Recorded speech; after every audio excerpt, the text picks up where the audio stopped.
त्या दिवशी काहीतरी शोधायचं म्हणून आजोबांचं जुनं कपाट उघडलं. त्या कपाटात एक धुळीने माखलेली आजोबांची जुनी वही सापडली. मी सहज म्हणून वही उघडून पाहिली.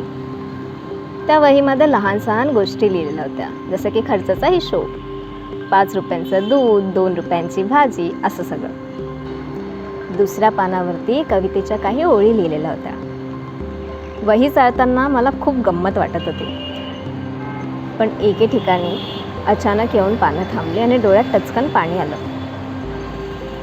त्या वहीच्या शेवटच्या पानावरती फक्त एकच ओळ लिहिलेली होती.